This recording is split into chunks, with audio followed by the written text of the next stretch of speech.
আমাকে কিছু কোশ্চেনের অ্যান্সার দেন। আপনাদেরকে সবগুলো স্লাইড দেওয়া হয়েছে না? দিয়েছেন না আপনারা? কোনো স্লাইড কি বাদ আছে? দিই নেই?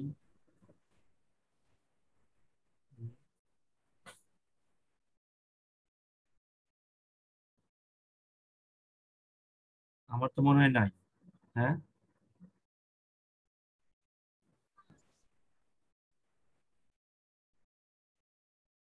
বলেন। নাকি বলতে পারছেন না? হ্যালো।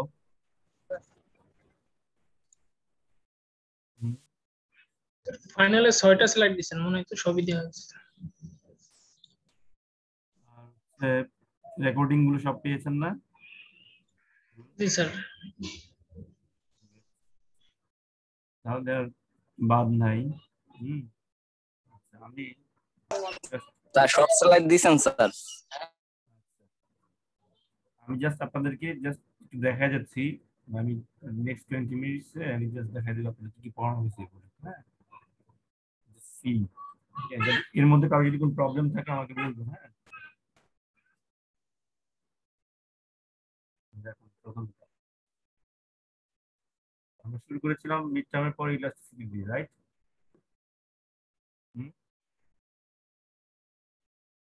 মনে পড়ে ইলাস্টিসিটি কাকে বলে? একটু লিখে নেন। হ্যাঁ, আমি আমি বলি, আপনারা লেখেন। কাগজ কলম নেন, আমি সময় দিলাম।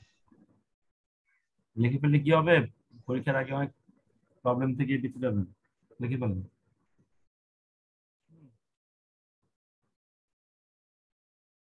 নিয়েছেন? কাগজ কলম নিয়েছেন? জি স্যার। জি স্যার। বাকিরাও নেন, আমি একটু সময় দিচ্ছি। হ্যাঁ,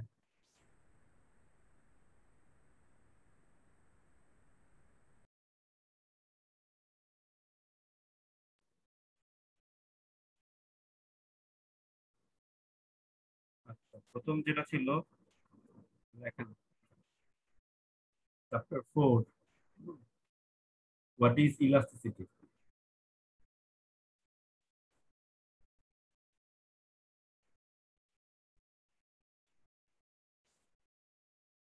হোয়াট ইজ ইলাস্টিসিটি এটা দিয়ে আমরা শুরু করেছিলাম। তারপরে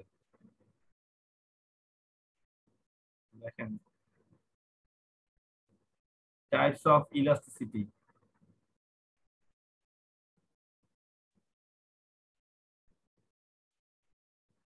আপনি একটু রেসপন্স করেন যে লিখতে পারছেন কিনা, তাহলে আমি বলতে পারবো না। জি স্যার। জি স্যার। হোয়াট ইজ ইলাস্টিসিটি, তারপর হচ্ছে types of elasticity. Types of elasticity কিন্তু দুই রকম, একটা হচ্ছে ডিমান্ড ইলাস্টিসিটি, একটা হচ্ছে সাপ্লাই ইলাস্টিসিটি। তারপরে আসুন, তারপর হচ্ছে টাইপস অফ ডিমান্ড ইলাস্টিসিটি।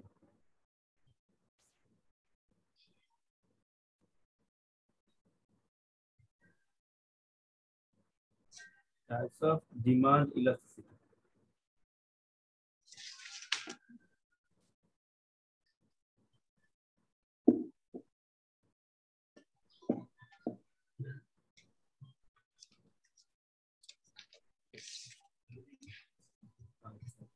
এর মধ্যে তিনটা, okay, price elasticity of demand, income elasticity of demand, cross price elasticity of demand. হ্যাঁ, তারপরে আমরা দেখেছিলাম হচ্ছে special types of price elasticity of demand, যেটা এটা স্পেশাল টাইপস করেছিলাম।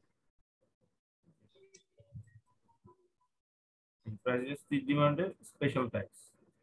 দেখেন, special types of price elasticity of demand এর মধ্যে ছিল হচ্ছে perfectly elastic, perfectly inelastic, okay, তারপর হচ্ছে ইলাস্টিক।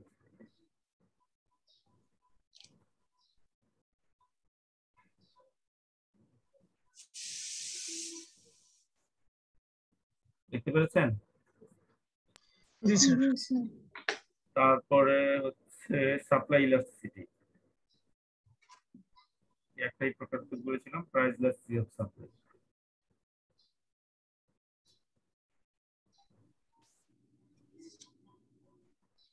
এই হচ্ছে ইলাস্টিসিটি। আমরা কিন্তু এর মধ্যে ম্যাথমেটিক্যাল ক্যালকুলেশন গুলো দেখেছিলাম, এটা কি বলা দরকার আছে? হ্যাঁ, না স্যার, ওগুলো তো থাকবে।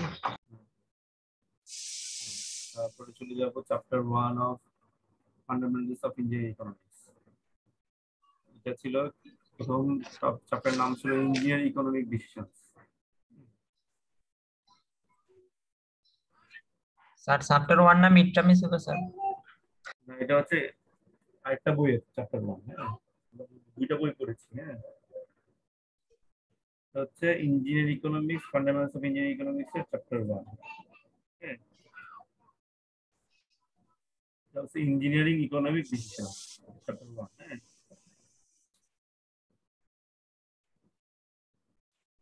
এর মধ্যে প্রথম টপিকটা ছিল হচ্ছে how do we make typical choices, personal decisions. প্রথম টপিক ছিল এটা।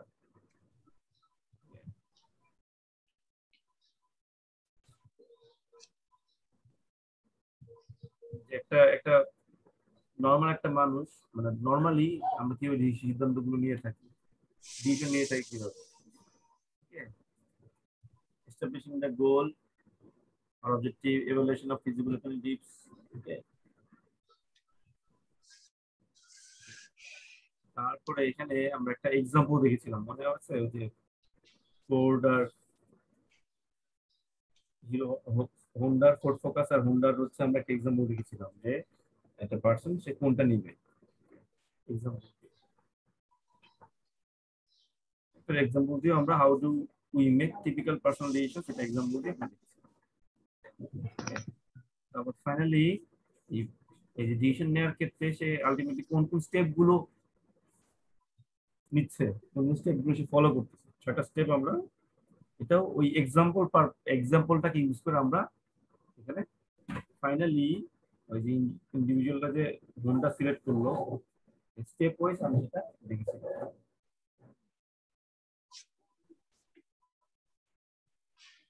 ঠিক আছে, তারপরে লিখতে পারেন steps of decision making process. এই টপিকটা নাম লিখতে পারেন, সেকেন্ড টপিক যেটা steps of decision making process.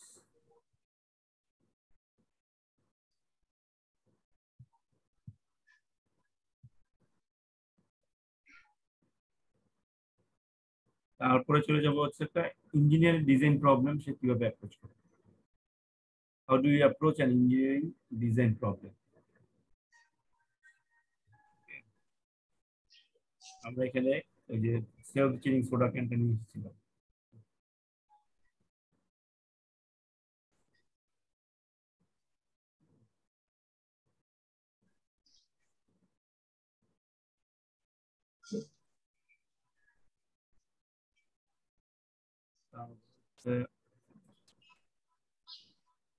সবগুলোটার মধ্যেই আসবে।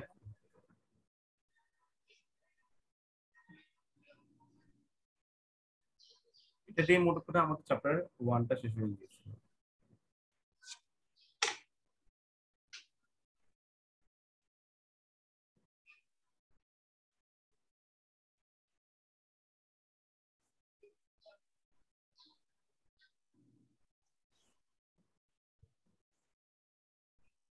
ও সরি, একটা ছিল যে ইঞ্জিনিয়ারিং ডিজাইন প্রবলেমের সাথে ওই ইকোনমিক ডিসিশনের পার্থক্যটা কোন জায়গায়।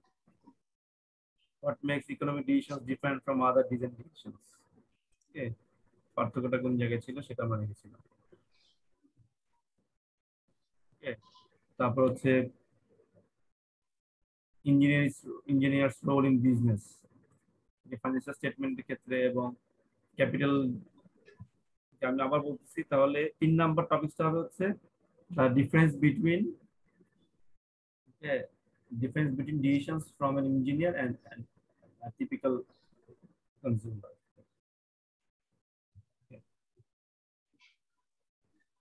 আর এটাও লিখতে পারেন what makes economic decisions different from other design decisions, এটাও লিখতে পারেন।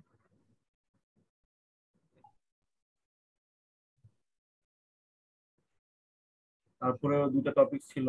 ওকে, একটা হচ্ছে ইঞ্জিনিয়ার্স রোল ইন বিজনেস, তারপর হচ্ছে প্রিন্সিপালস, যেগুলো types of strategic economic decisions এর পরে হচ্ছে principles, fundamental principles and engineering. এটা দিয়ে আমরা শেষ করেছি। 4 নম্বরটা হবে হচ্ছে তাহলে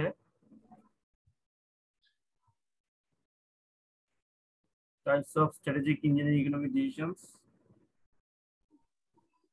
5 নম্বরটা হচ্ছে fundamental principles in engineering economics. Types of strategic engineering economic decisions. Last one হচ্ছে fundamental principles in engineering.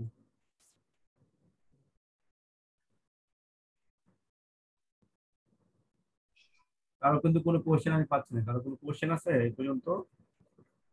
Hmm?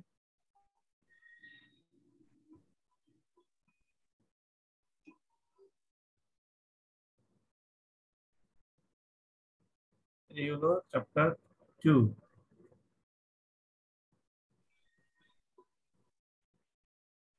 Clear? ঠিক আছে, বুঝতে পারছেন? টপিকগুলো লিখতে পারছেন সবাই? জি স্যার।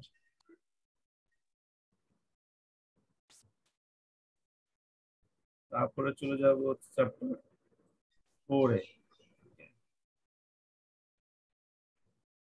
ইকোনমিক ইকুইভ্যালেন্স আর ইকুইভ্যালেন্স ক্যালকুলেশনস আন্ডার ইনফ্লেশন।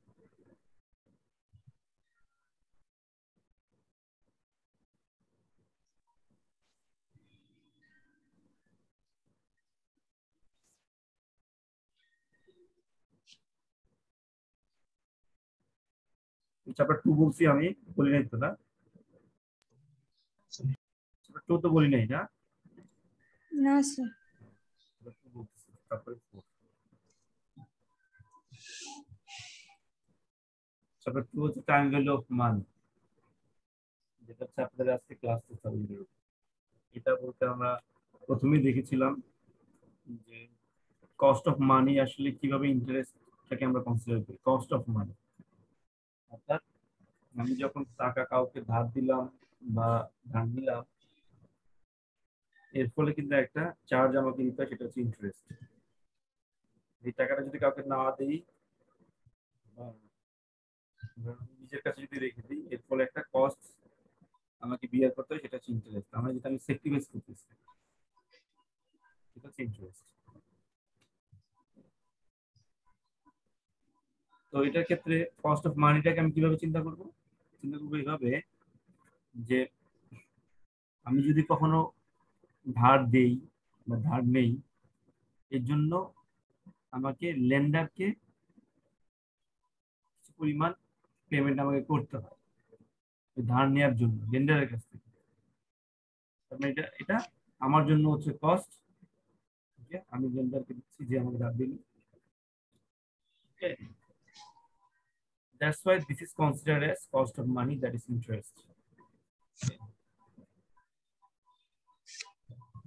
এর মধ্যে আমরা প্রথমেই দেখেছিলাম হচ্ছে যে এক্সাম্পল দেখেছিলাম যে আমরা প্রথমে একটা জিনিস আজকে কিনবো নাকি পরে কিনবো। এটার মধ্যে একটা রেফ্রিজারেটরের এক্সাম্পল আমরা দেখেছিলাম। should you buy something today or buy it later? এটা চিন্তা করার ক্ষেত্রে আমরা কি কি জিনিস চিন্তা করবো? হ্যাঁ, সরাসরি গ্রাফে চলে যাই। চিন্তা করবো কি ইন্টারেস্ট রেট আর হচ্ছে ইনফ্লেশন রেট। যদি কোশ্চেন হয় এরকম, suppose you are going to buy something, what you will do you buy right now or later? যদি কোশ্চেন হয় ভাইবাতে, ওকে, সেটা কিন্তু ইন ব্রিফ ছোট করে দিতে হবে। In case of buying something today or later, you must consider interest rate and inflation rate.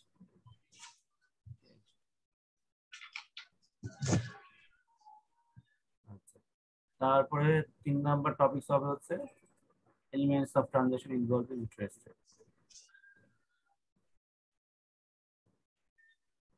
তারপরে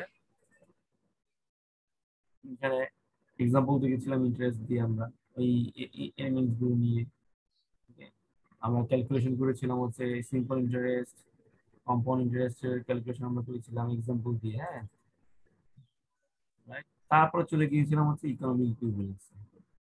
what is economic equivalence? যদি আমরা পরবর্তী টপিকগুলো শেষ করেছিলাম এটার উপর বেসিস করে। তাহলে 3 নম্বর টপিকটা হবে হচ্ছে calculations of simple interest and compound interest chapter.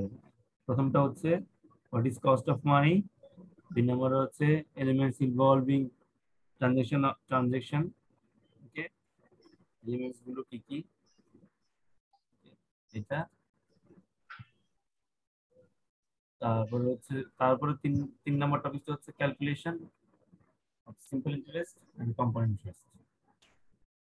তারপর 4 নম্বরে চলে যাব হচ্ছে আমরা ইকোনমিক ইকুইভ্যালেন্স। ইকোনমিক ইকুইভ্যালেন্সটা কি আমি একটু আবার বলতেছি।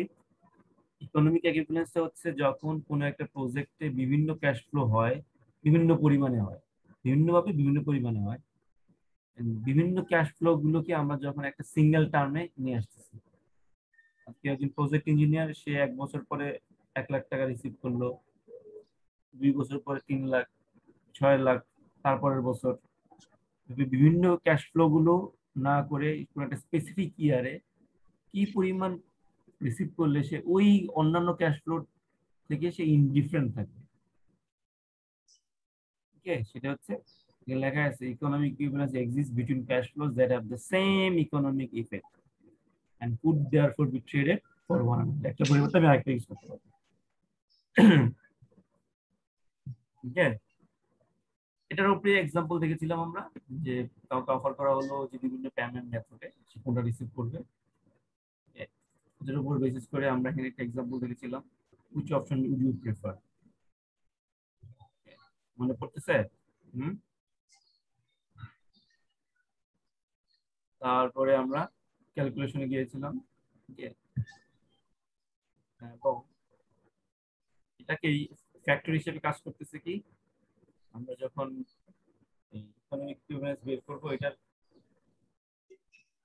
কোন মেথডটি ইউজ করেছিলাম আমরা হচ্ছে কম্পাউন্ড ইন্টারেস্ট মেথড। মনে রাখবেন কম্পাউন্ড ইন্টারেস্ট মেথডটাই হচ্ছে আলটিমেটলি বিভিন্ন ক্যাশ ফ্লো ক্ষেত্রে সবচেয়ে বেশি ইউজ হয় সিম্পল ইন্টারেস্ট থেকে।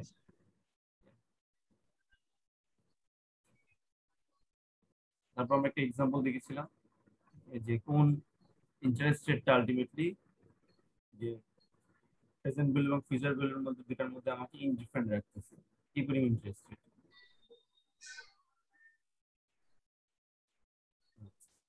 এখানে আমরা ইকুইভ্যালেন্স ক্যালকুলেশনের একটা एग्जांपल দেখেছিলাম। এটা কমন টাইম বেসিস ধরে আমরা একটা एग्जांपल দেখেছিলাম, calculations of equivalence the common time basis, like in part of calculations of equivalence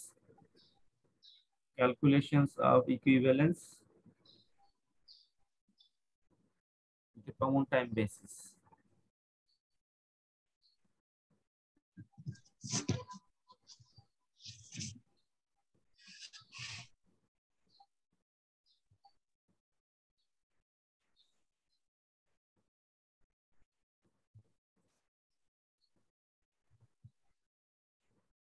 তারপর দেখেছিলাম হচ্ছে compound amount factor.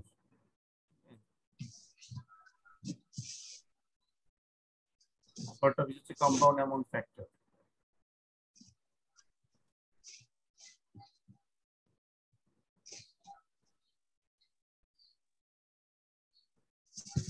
Calculations of number of periods, তারপরটা বলছি calculation of number of periods, interest rate,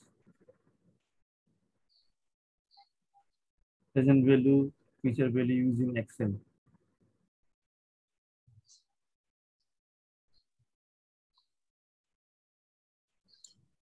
sir এগুলা কি chapter 2 না? Calculations of interest rate, number of periods, future value, present value using Excel। এগুলো আপনারা পারবেন। এটা ছিল হচ্ছে চ্যাপ্টার 12 লাস্ট টপিক। আমরা চলে যাব চ্যাপ্টার 4। আর কোনো কোশ্চেন আছে এই পর্যন্ত?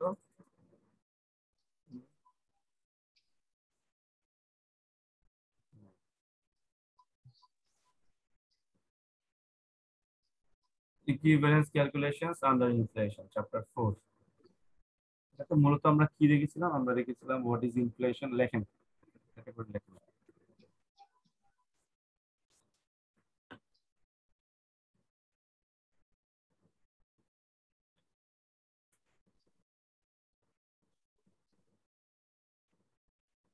What is inflation and deflation?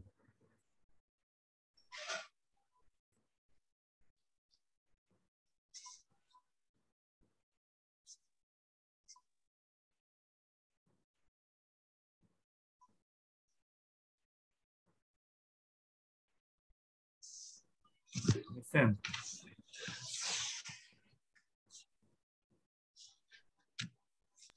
G sir.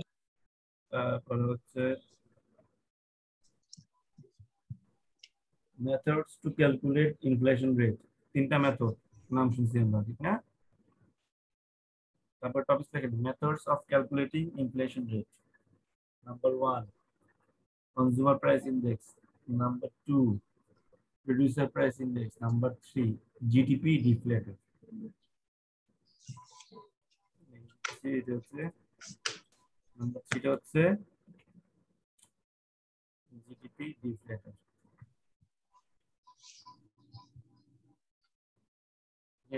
প্রথমটা হচ্ছে কনজিউমার প্রাইস ইন্ডেক্স, এখানে লেখাই আছে। 2 নম্বরটা হচ্ছে প্রোডিউসার প্রাইস ইন্ডেক্স। নাম্বার 3 হচ্ছে জিডিপি ডিফ্লেটর। দেখছেন সবাই?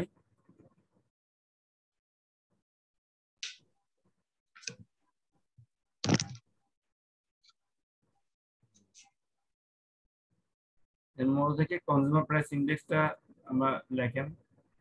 তারপর টপিকস। এটা কয় নম্বর টপিকস হবে? 3 নম্বর না 4 নম্বর? 3 নম্বর। 3 নম্বর, 3 নম্বর। হ্যাঁ, 3 নম্বরটা লেখেন, steps of calculating inflation rate using consumer price index। Steps of calculating inflation rate using consumer price index with example।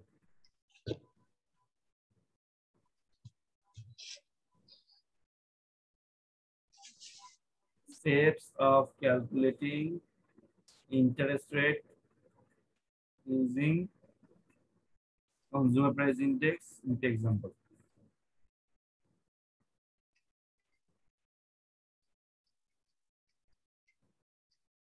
তারপর লেখেন, what is producer price index।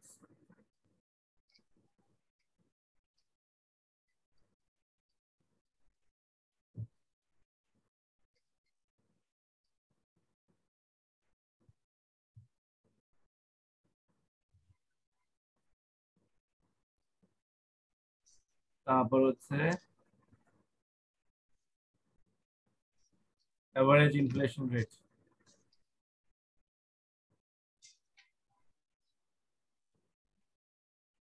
average inflation rate হচ্ছে এরকম, এটা আমি লাস্ট ক্লাসে মনে শেষ করেছিলাম, রাইট? হ্যাঁ, জি স্যার। এভারেজ ইনফ্লেশন রেটটা হচ্ছে, আমি একটু বলে দেই যে কোনটা স্পেসিফিক প্রোডাক্টের প্রাইস,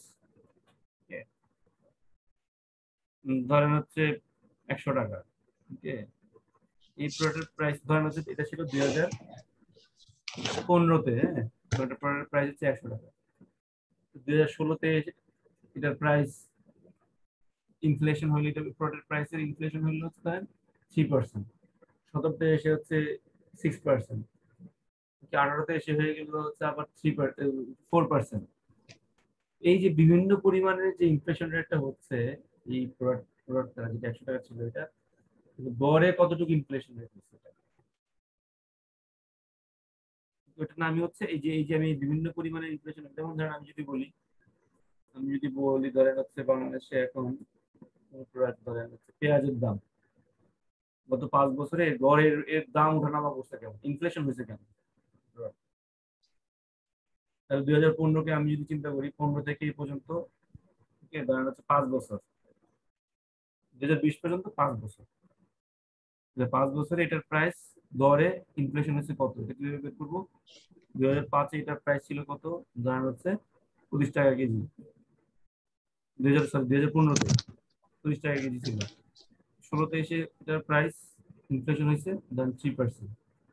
ওকে, 17-তে এসে হচ্ছে ধরেন হচ্ছে 10%, 18-তে এসে হয়ে গেছে হচ্ছে 8%, 19-এ এসে হয়ে গেছে হচ্ছে ধরেন 30%, 13%। এই যে বিভিন্ন ইনফ্লেশন রেটটা আমরা কনসিডার করতেছি, আলটিমেটলি এই 2015 থেকে এই 5 বছর এটার গড় ইনফ্লেশন হয়েছে কত, এটা বের করতে হলে আমাকে এই ইনফ্লেশনটা করতে হবে কম্পাউন্ড ইন্টারেস্ট ফর্মুলা। বুঝতে পারছেন এটা? হুম? আমি লাস্ট ক্লাসে দেখাই দিয়েছিলাম। এই তো এই পর্যন্তই হচ্ছে আপনাদের সিলেবাস, এভারেজ ইনফ্লেশন রেট। ঠিক আছে, কারো কোনো কোশ্চেন? এটা আর অনেক কিছু ছিল, আমি কিছু পড়াইনি, আর লাস্ট আমি আর কিছু পড়াবো না। কারো কোনো কোশ্চেন জানার আছে?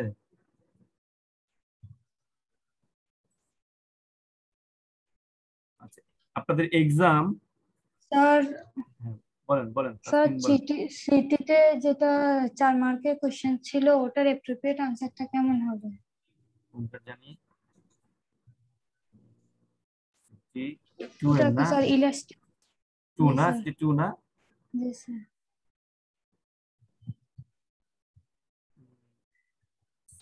সিটি 2 এর কত নাম্বার কোশ্চেন? সেটার নাম্বার তো এলোমেলো, কিন্তু ওই যে 4 মার্কের যেটা ছিল। স্পেশাল ডিফাইন, স্পেশাল হ্যাঁ, স্পেশাল টাইপসটার ডেফিনেশন দিতে হবে। হুম, তারপর হচ্ছে এটার আলটিমেটলি রেজাল্ট কি হবে, ডেফিনেশন এবং রেজাল্ট।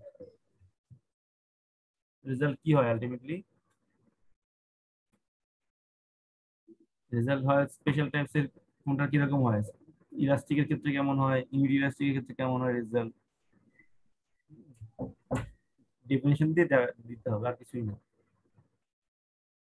ওকে,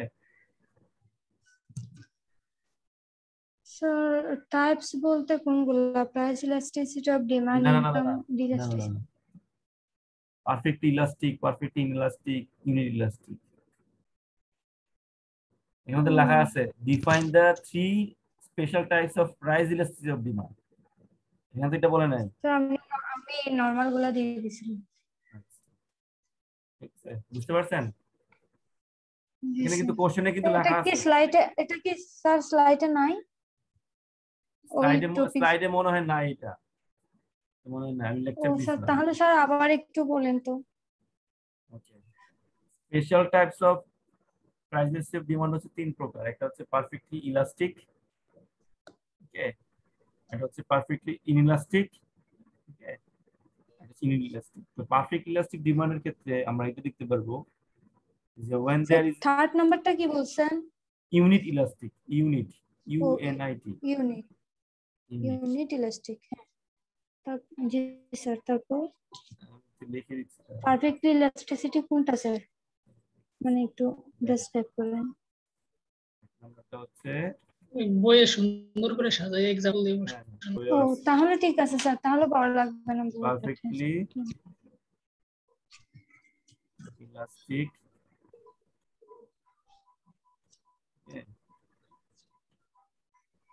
পারফেক্টলি ইনইলাস্টিক।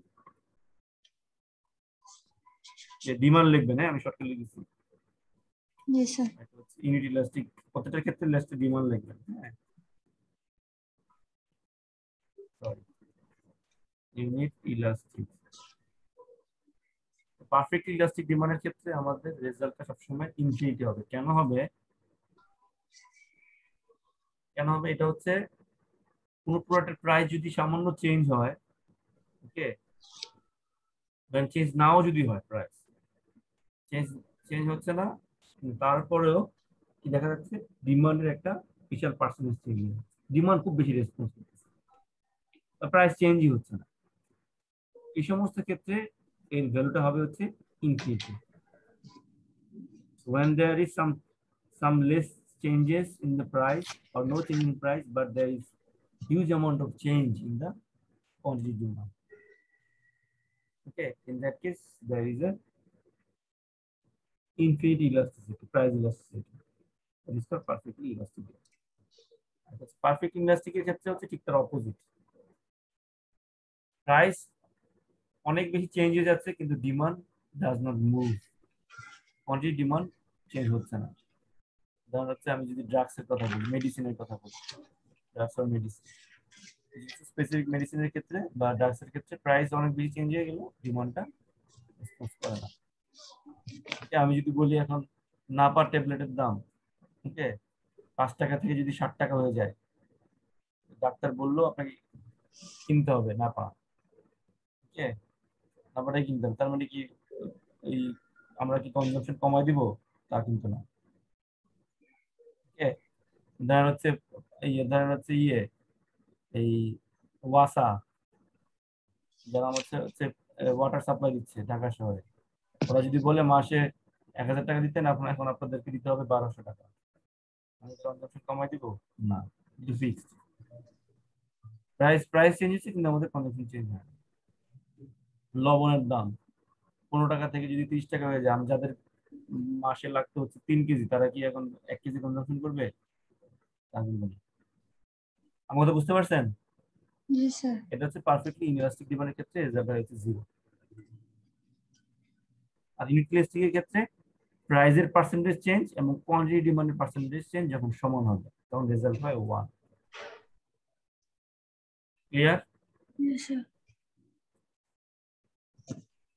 তারপরে আর কারো কোনো কোশ্চেন আছে? কোশ্চেন না থাকলে আমি কিছু কথা বলবো।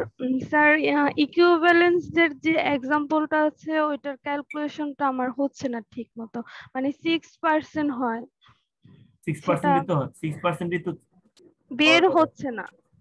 আচ্ছা, তো তাহলে ক্যালকুলেশনে কোথাও প্রবলেম ভুল হচ্ছে কিনা আপনার? স্যার আমি অনেকবার করছি কিন্তু ওই একই ভাবে করছি, আপনার যেভাবে দেওয়া আছে হয় না।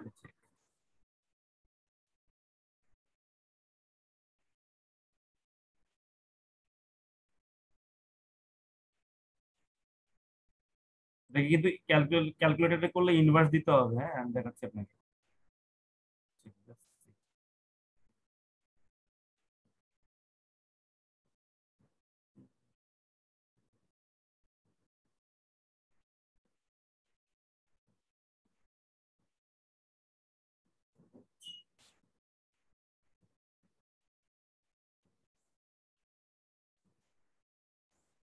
এটার কথা বলতেছেন?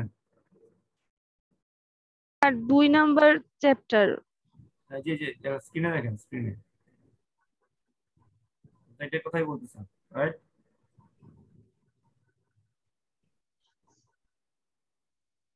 স্যার এটা তো চ্যাপ্টার 4, মানে আজকে যেটা পরীক্ষা হবে টাইম ভ্যালু অফ আচ্ছা মানি। আচ্ছা আচ্ছা, ওটার আচ্ছা, বুঝতে পারছি বুঝতে পারছি।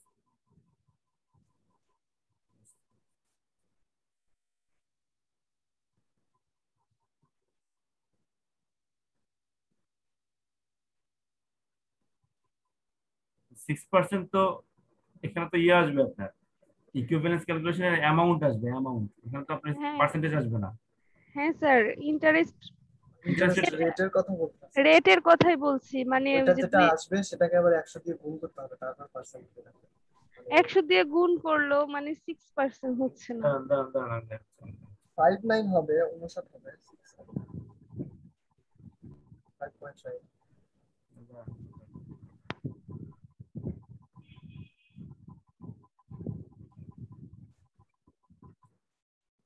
আপনি কি এটার কথা বলতেছেন?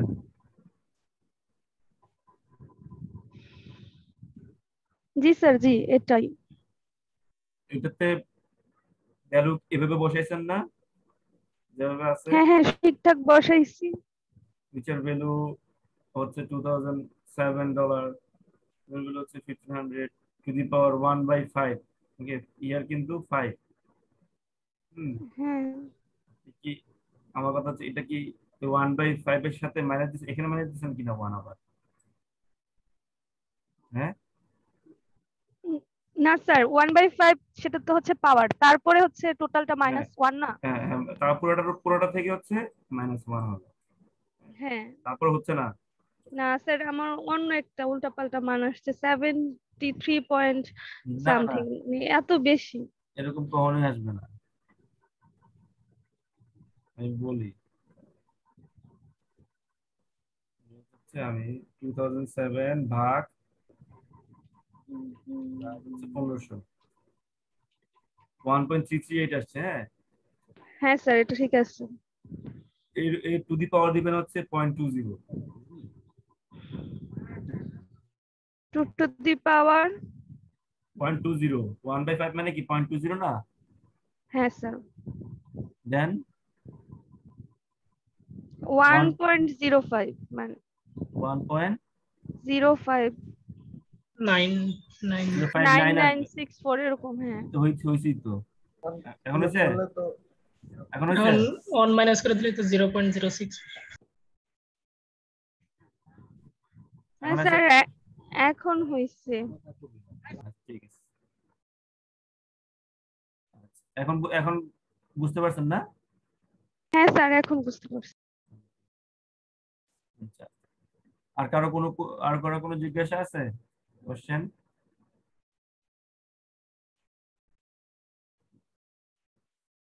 আচ্ছা, আমি যেটা করব, আপনাদের এক্সাম হচ্ছে আমার সাথে হচ্ছে 25 তারিখ, রাইট? জি স্যার। জি স্যার। 25 তারিখ 10টায়। ঠিক কিনা?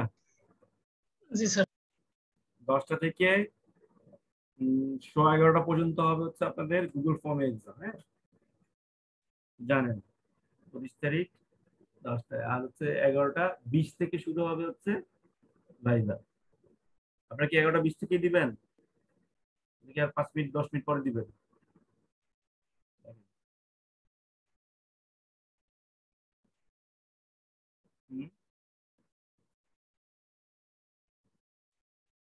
হ্যালো, স্যার বুঝতে পারি না। আপনারা কি 11:20 থেকেই দিবেন? দেওয়া যাবে স্যার। আচ্ছা, ঠিক আছে, তাহলে 11:20 থেকে দিলে আমি কিন্তু 11:20 থেকে আপনাদেরকে শিডিউল করে দিব। আমার কথা কি শুনতে পাচ্ছেন? জি স্যার। এই বাকিরা শুনতে পাচ্ছেন আমার কথা? জি স্যার। হ্যাঁ স্যার। আমি যেটা করবো 11:20 থেকে 12 জন করে, হ্যাঁ 12 জন করে 1 ঘন্টায় ঘন্টায়, প্রথম ঘন্টায় 11:20 থেকে 12:19। ওকে, এই 1 ঘন্টায় হচ্ছে প্রথম 12 জন। আমি ওই প্রথম থেকে সিরিয়াল থেকে শুরু করবো, প্রথম সিরিয়াল থেকে 11:20 থেকে 12:19 প্রথম 12 জন। তারপর হচ্ছে 12:20 থেকে, ওকে, তারপরে হচ্ছে আমি কি মাঝখানে 15 মিনিটের একটা ব্রেক দিব। হ্যাঁ, ঠিক 1:20 যখন আমাদের শেষ হয়ে যাবে তখন 15 মিনিটের একটা ব্রেক দিব। ওকে, 15 কতক্ষণ, 15 মিনিট হয়ে যাবে না আপনাদের? ধরেন হচ্ছে প্রেয়ার টাইম আমি যদি দিই, হ্যালো, হবে না? জি স্যার। 15 মিনিটের একটা আমি প্রেয়ার ব্রেক দিব 1:20 থেকে 1:35। ওকে, তারপরে আমি আবার শুরু করব, আর নেক্সট 1 ঘন্টার জন্য হচ্ছে আবার 12 জন। ক্লিয়ার? শিডিউল কি আগে থেকে দিয়ে দেবেন না? হ্যাঁ হ্যাঁ, কে কে আমি সিরিয়াল আমি আছেন? শিডিউল দিয়ে দিব, অবশ্যই দিয়ে দিব। ঠিক আছে, এই হচ্ছে গুগল ফর্ম। এবং আমি দুটা লিংক দিব, একটা হচ্ছে গুগল ফর্মে এক্সামের জন্য জুম লিংক পাবেন আপনারা, আরেকটা পাবেন হচ্ছে ওই আপনাদের ইয়ের জন্য, এই ভাইবার জন্য লিংক। ঠিক আছে,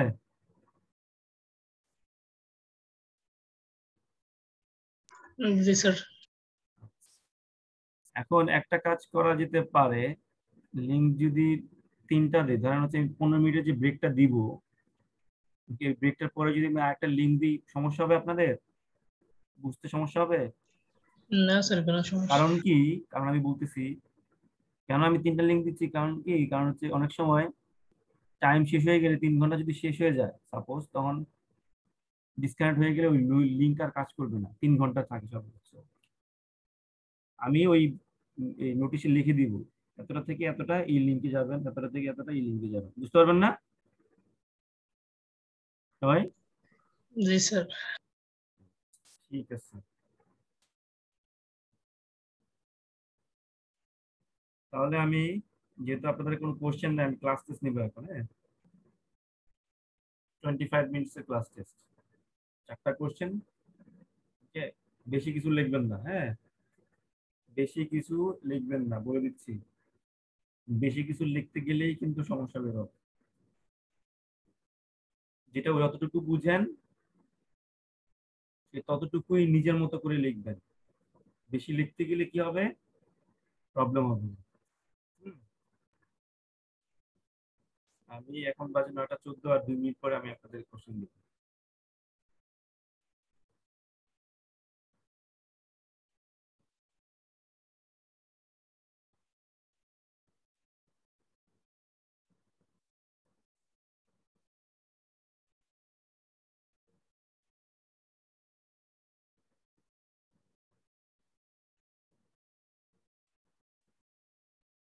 আপনাদের মার্কস, ওকে, আউট অফ 60 আমি অলমোস্ট কমপ্লিট করে ফেলেছি। দেখে ক্লাস টেস্টে দেখে বললাম, এটা দেখা শেষ হয়ে গেলে আপনাদের এই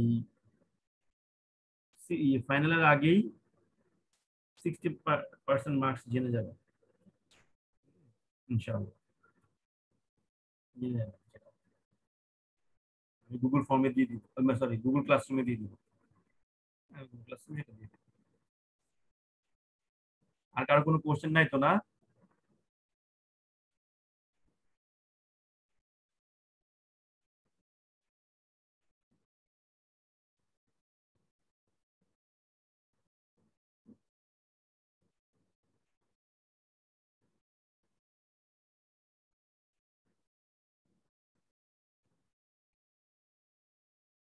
বারবার বলতেছি নিজের মতো করে লিখবেন। হ্যাঁ, স্যার খাতায় লিখে ছবি তুলে দিব? না না না, টাইপ করতে হবে।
ওকে, আমাকে বলবেন পেয়েছেন কিনা। হ্যাঁ,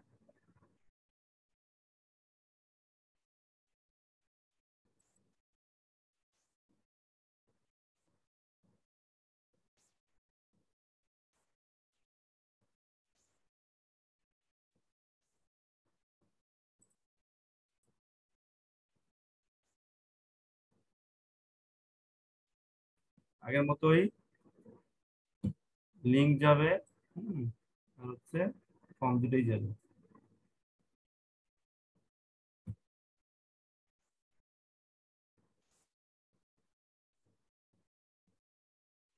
স্যার দিছেন? দেন এখানে দিব।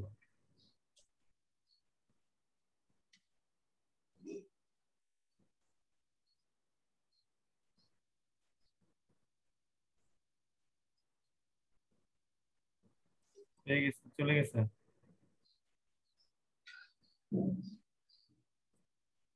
এক্সেস চাচ্ছে আপনাদের?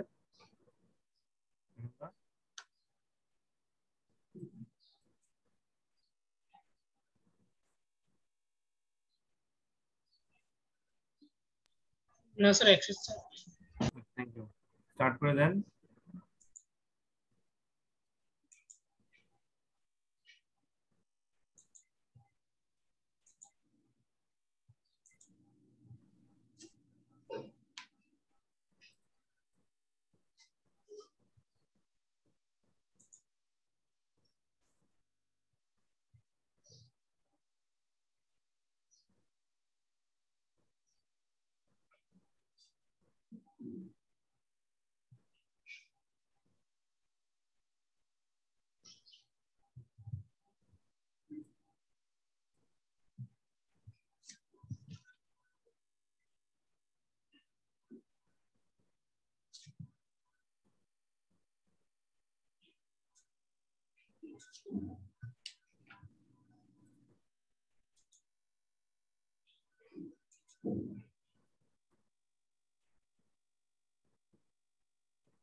Hello sir. হ্যালো হ্যাঁ বলেন। স্যার, ম্যাথটা কি কম্পাউন্ড ইন্টারেস্ট বের করবো নাকি সিম্পল? এটা বুঝে নেন, আমি বলবো না এটা।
স্যার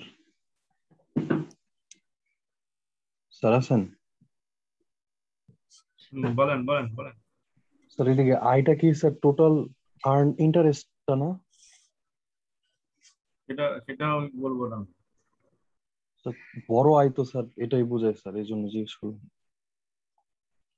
একটু কনফিউশন নিয়ে করে ফেলেন।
আর এখানে তো এটা ক্যাপিটাল আয়, তাই না?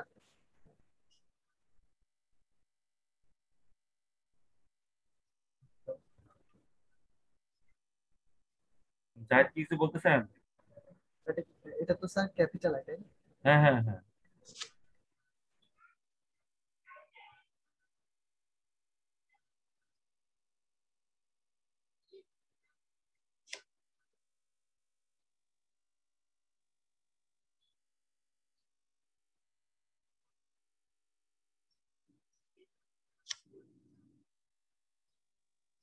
তার কত মিনিট আছে? আচ্ছা হচ্ছে আপনাদের অলরেডি 13 মিনিট চলে গেছে, 12 মিনিট।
স্যার বলেন। স্যার লাস্ট কোশ্চেনটা কি চাইছে স্যার? লাস্ট কোশ্চেনে চাইছে হয়েছে, পড়েন এটা, এটা পড়ানো হয়েছে। হ্যাঁ, কোন একটা জিনিস এখন কিনবেন না পরে কিনবেন, এটা একদম বুঝে বুঝাই দেবে। হ্যাঁ,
খুব বেশি সময় নাই। হ্যাঁ, আপনাদের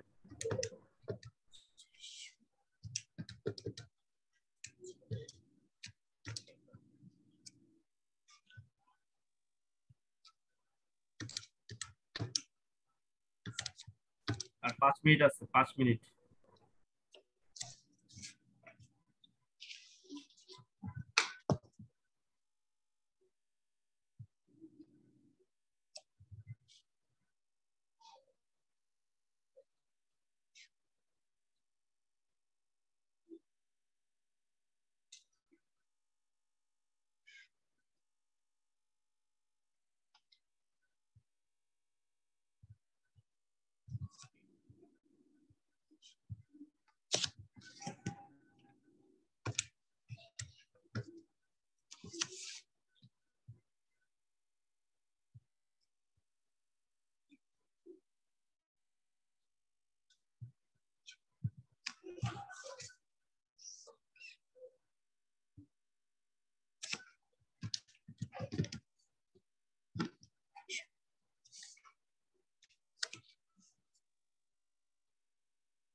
Last 2 minutes.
আপনাদের কিন্তু সময় অলরেডি শেষ। ওকে, আমি কাউন্ট করতেছি টাইম। সাবমিট করে দেন। হ্যাঁ, আই এম কাউন্টিং।